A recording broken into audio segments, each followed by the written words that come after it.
Olá, meu amigo, olá, minha amiga. Terça-feira, dia 24 de fevereiro, estamos na primeira semana da Quaresma. Eu sou o Padre Tiago.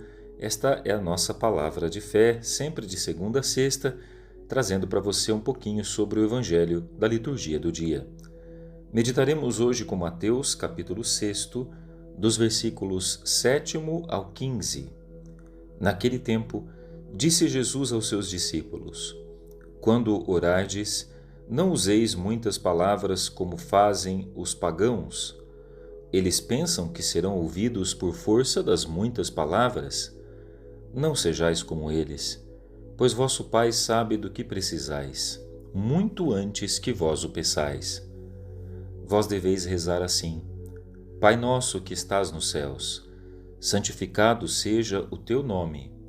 Venha o teu reino. Seja feita a tua vontade, assim na terra como nos céus. O pão nosso de cada dia dá-nos hoje. Perdoa as nossas ofensas, assim como nós perdoamos a quem nos tem ofendido. E não nos deixes cair em tentação, mas livra-nos do mal. De fato, se vós perdoardes aos homens as faltas que eles cometeram, vosso Pai, que está nos céus, também vos perdoará. Mas, se vós não perdoardes aos homens, vosso Pai também não perdoará as faltas que vós cometestes. Meus irmãos, o tempo da Quaresma é um grande convite à oração.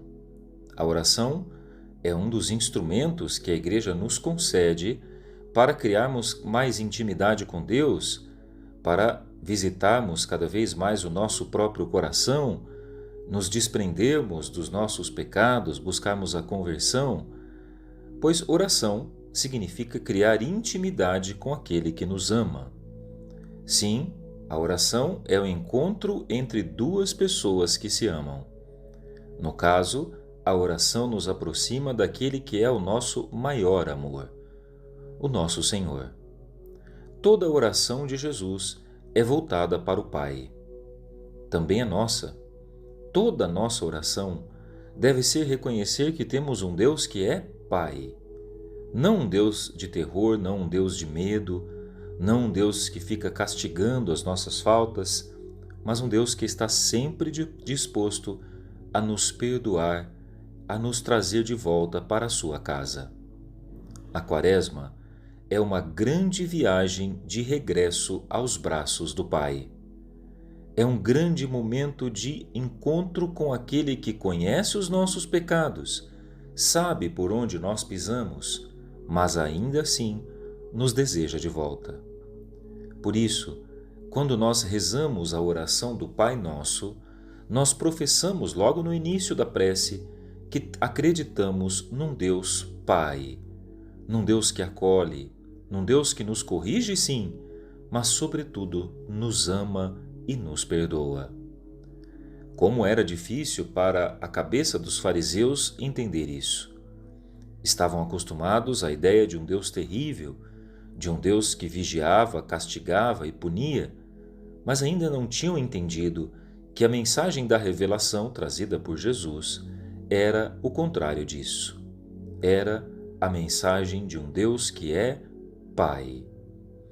Vejam, hoje em dia, infelizmente, essa imagem do Deus terrível, do Deus castigador, está muito na moda.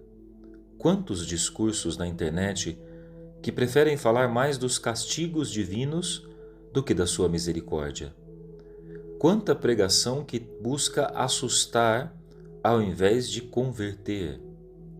Eu gosto de dizer uma coisa: ninguém se converte pelo medo. Ninguém se converte pela força do castigo. Ninguém se converte simplesmente pelo terror divino.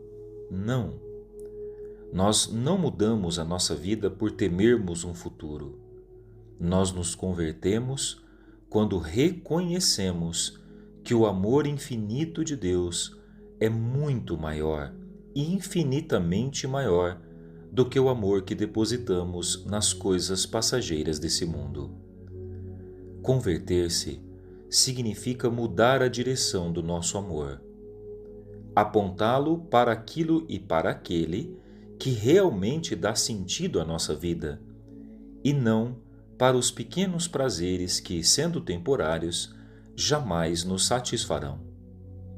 A nossa vida só tem sentido quando encontramos esse amor, quando encontramos nos braços do Pai o verdadeiro rumo para a nossa história.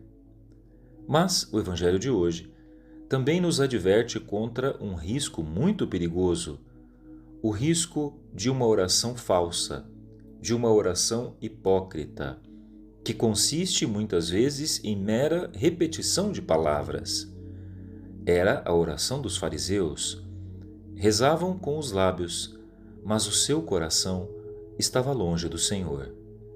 Enquanto rezavam, planejavam negócios, pensavam em seus próprios interesses e não em se ofertar ao Deus que os chamara à vida.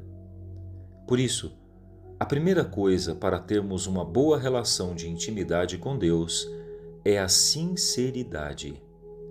Como diz o Salmo, um coração sincero, Deus nunca rejeita. Não precisamos esconder aquilo que somos. Não precisamos fingir nada. Ele nos conhece até o último fio de cabelo da nossa cabeça. Lembre-se disso. O Pai te conhece e mesmo como você está, o Pai te ama. Voltemos para os seus braços. Voltemos para a casa daquele que jamais nos rejeita. Deus abençoe a sua terça-feira. Deus abençoe o seu encontro com o Pai. Em nome do Pai, e do Filho, e do Espírito Santo. Amém.